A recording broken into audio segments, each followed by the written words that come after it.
Assalamualaikum warahmatullahi wabarakatuh. Alhamdulillah wassalatu wassalamu ala Rasulillah wa ala alihi wa ashabihi wa man tabi'ahum bi ihsanin ila yaumiddin. Amma ba'd. Anak-anak soleh sekalian, barakallahu fikum wa zadakumullahu ilman wa hirsan. Sebelumnya kita telah membahas permulaan daripada Islamnya penduduk kota Yathrib atau kota Madinah, yaitu diawali dengan rombongan jemaah haji yang datang dari Yathrib. Pertama kali berjumlah 6 orang. Kemudian Nabi SAW mendatangi mereka. Rasulullah SAW mendakwahkannya dan mereka pun masuk ke dalam agama Islam.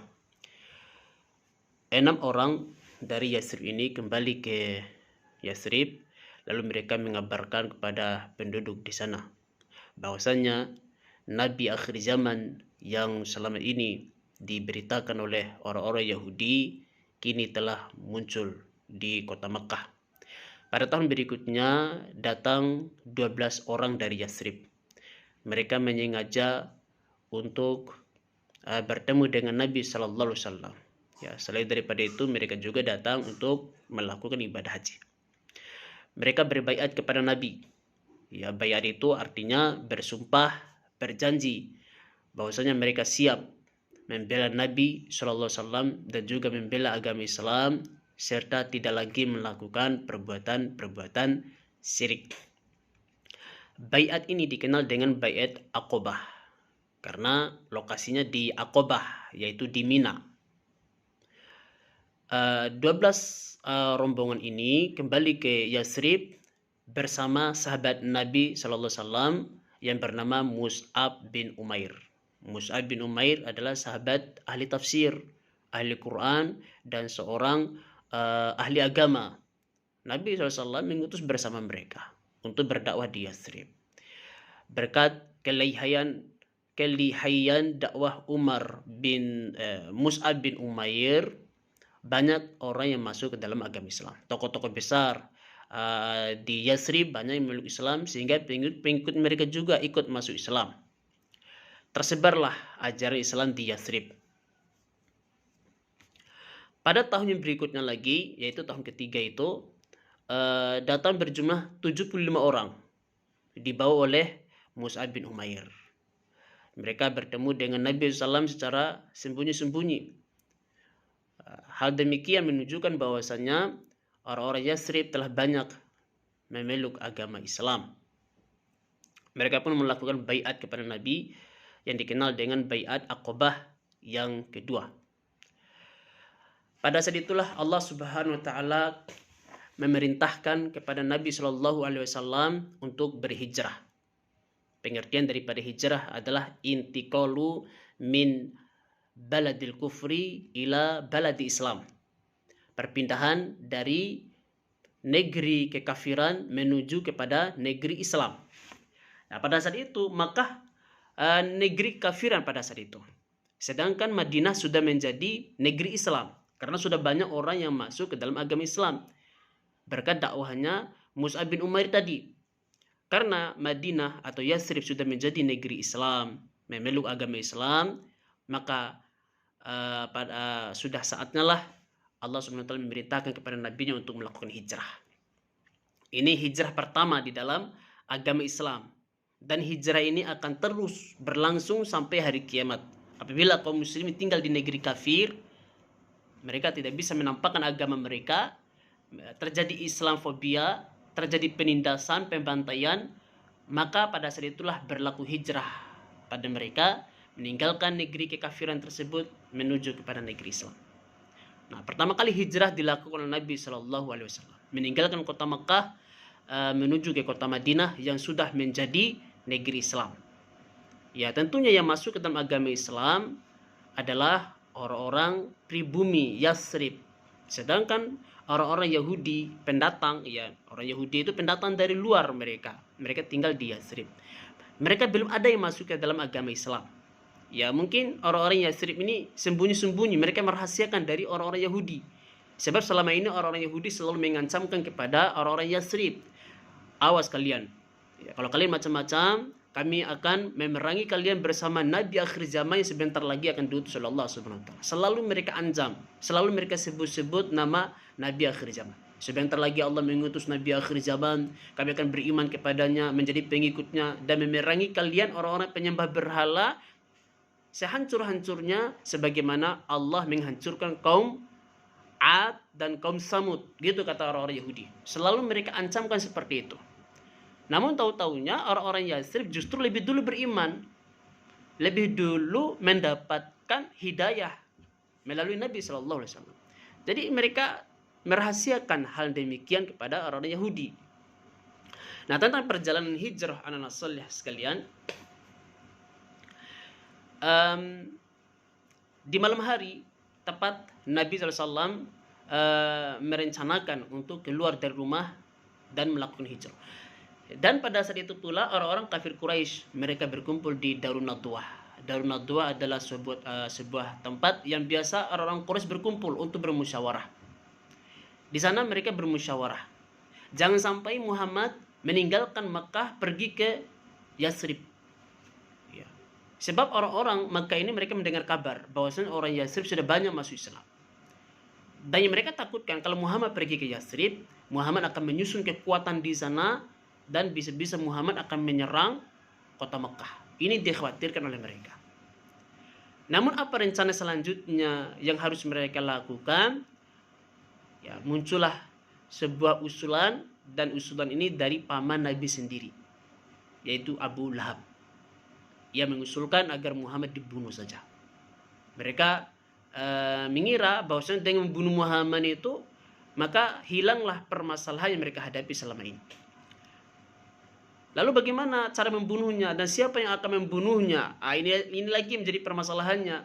Sebab Muhammad dari kaum yang kuat, dari suku yang kuat, yaitu suku Bani Hashim, yang memiliki sikap kepedulian antara satu sama lain. Ya, Bani Hashim ini. Nah, kalau ada orang yang mengganggu keluarga Bani Hashim, tentunya keluarga yang lainnya akan tolong menolong. Ya. Kalau kita membunuh Muhammad, kata mereka, maka semua keluarga besar Bani Hashim akan membela Muhammad, meskipun dia masih kafir. Ya. Kecuali Abu Lahab, ya, Abu Lahab juga termasuk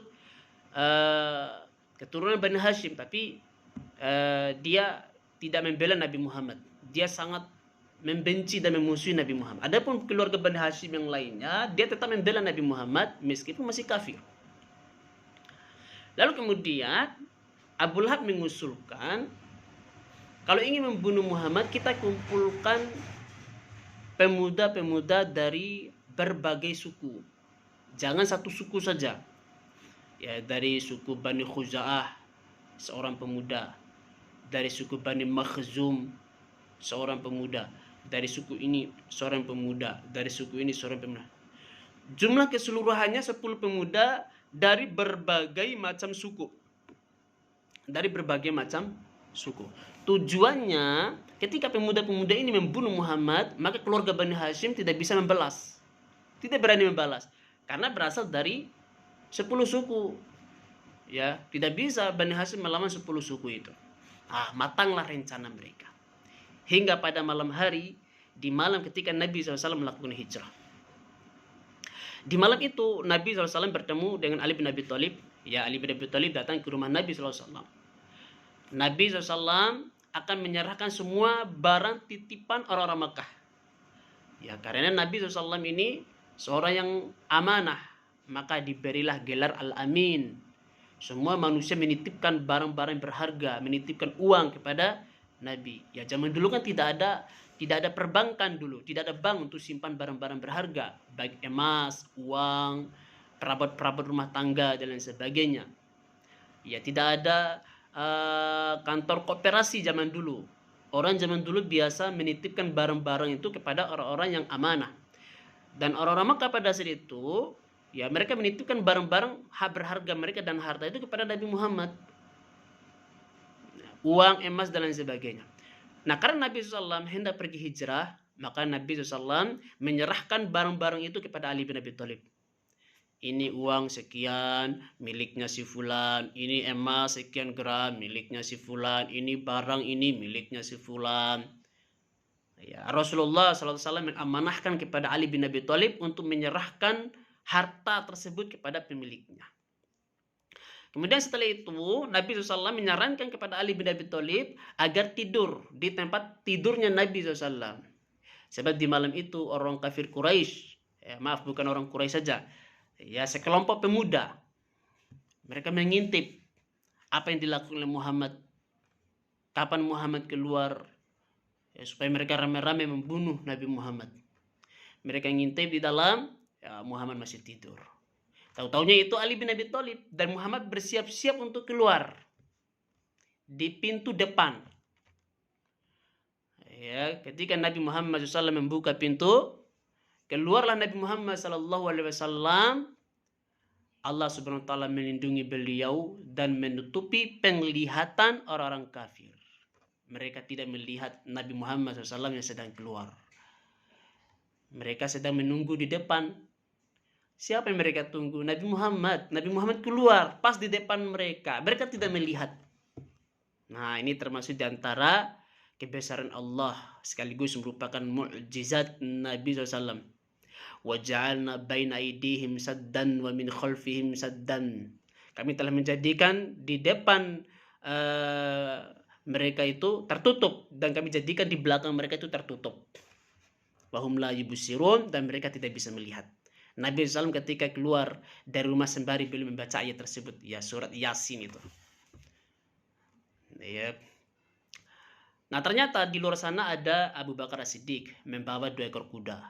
Ya, Abu Bakar membawa 2 ekor kuda beliau, yang satunya untuk Nabi, yang satunya untuk Abu Bakar As-Siddiq sendiri.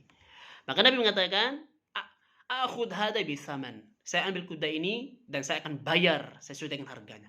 La, jangan ya Rasulullah, ambil saja. Kuda ini saya hadiahkan kepada engkau wahai Rasulullah. Tidak, saya akan membayar kuda ini.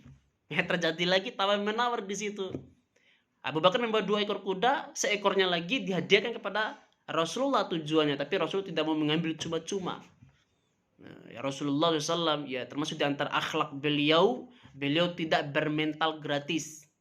Kalaupun ada orang yang kasih hadiah, beliau akan membayar. Ini termasuk di antara akhlak yang baik. Akhlak yang buruk selalu mentalnya mental gratis. Ini hindari ya anak-anak soleh sekalian.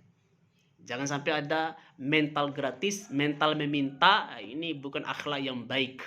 Dan Rasulullah SAW sangat tidak suka dengan akhlak demikian. Maka 2 orang sahabat ini melakukan perjalanan. Ya, melakukan perjalanan menuju ke Yasrib. Tentunya mereka mengambil arah atau posisi yang lain. Karena 2 orang ini yakin pasti orang-orang Makkah akan mengincar mereka berdua. Nah, di pagi harinya mereka lihat ke dalam, Muhammad belum keluar juga. Mereka ngintip, masih ada Muhammad, masih tidur. Kita dobrak aja pintunya. Mereka dobrak pintu rumah Nabi Muhammad SAW.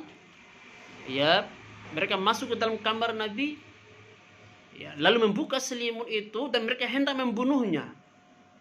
Wah, tahu-taunya Ali. Ya, tahu-taunya Ali. Akhirnya mereka tidak jadi bunuh. Kemana Muhammad? Aduh, ternyata Muhammad sudah lari. Sudah pergi ke Yasrib. Maka orang-orang Quraisy mereka melakukan sayembara. Ya, sayembara itu perlombaan. Ya, barang siapa yang mendapati Muhammad hidup atau mati, dia mendapatkan 100 ekor onta. Maka orang-orang Makkah pun berlomba-lomba, mereka berpencar di padang pasir, mereka menelusuri di mana keberadaan Muhammad SAW bersama sahabatnya Abu Bakar. Dalam perjalanan Nabi Muhammad SAW dan Abu Bakar, mereka berdua ini istirahat di Gua Sur. Ya, di Gua Sur ada sebuah gunung, gua kecil. Ya, Gua Sur. Istirahatlah mereka di situ selama 3 hari. Ya, mereka beristirahat. Gua Sur ini anak-anak soleh sekalian sempat diketahui oleh orang Quraisy. Ya, ketika orang Quraisy itu datang mereka menaiki gunung Sur. Ya, mendaki gunung Sur untuk melihat keberadaan Muhammad dan Abu Bakar di sekitar situ. Ya, atau ingin memantau dari kejauhan di mana keberadaan Rasulullah dan Abu Bakar. Nah, ada seorang kafir yang berdiri di atas bukit Sur itu, di bawahnya adalah gua, dan Nabi Muhammad SAW bersama Abu Bakar sedang menyandar di gua itu. Ya, Abu Bakar melihat ke atas bersama Rasulullah SAW, mereka menyandar di mulut gua. Ingat, mulut gua itu kecil. Mulut gua itu kecil dia dan tidak masuk ke dalam, hanya bisa menyandar saja. Nah, ada riwayat mengatakan Rasulullah SAW masuk ke dalam gua, kemudian di mulut gua itu ditutupi oleh sarang laba-laba, ada burung dara. Ini kisahnya tidak benar, hadisnya dhaif, yaitu kisahnya tidak benar. Yang benar itu Rasulullah bersama Abu Bakar menyandar mereka berdua. Ya, kemudian mulut gua itu kecil, ya tidak terlalu dalam. Sehingga Abu Bakar mengatakan, andaikan orang kafir yang naik di atas bukit itu melihat ke bawah, pasti orang kafir ini mendapati Rasulullah dan Abu Bakar. Ya, pasti orang kafir mendapati Rasulullah dan Abu Bakar. Namun karena pertolongan Allah, orang kafir tersebut tidak melihat ke bawah. Dan ini membuat Abu Bakar Siddiq ketakutan. Takut Abu Bakar Siddiq. Orang kafir ada di atas, sedangkan Rasulullah dan Abu Bakar sedang menyandar di pinggir bukit itu, yang masuk ke dalam mulut gua sedikit. Melihat ketakutan Abu Bakar, Rasulullah SAW mengatakan, la tahzan, innallaha ma'ana. Kamu jangan khawatir, Allah bersama kita. Subhanallah, benar-benar Allah melindungi dua orang ini.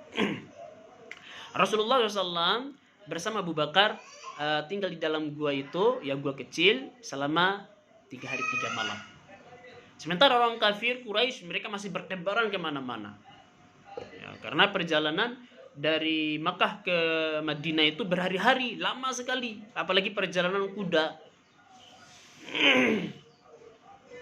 Ya, jadi menurut feeling orang-orang kafir Quraisy, Muhammad itu masih ada di padang pasir itu, melakukan perjalanan.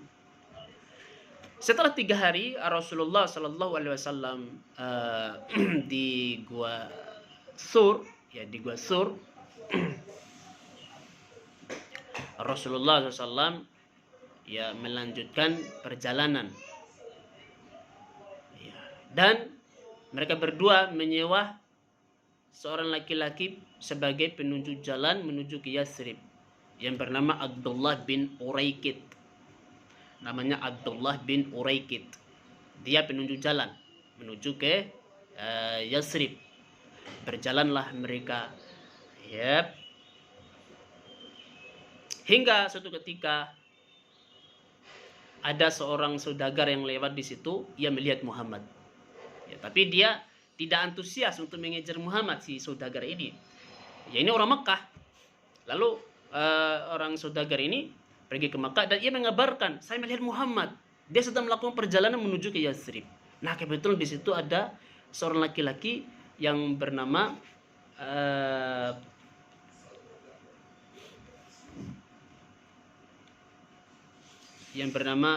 siapa itu, ya Allah musta'an. Ya, ada seorang laki-laki, ia berkata, kemana ke arah Muhammad?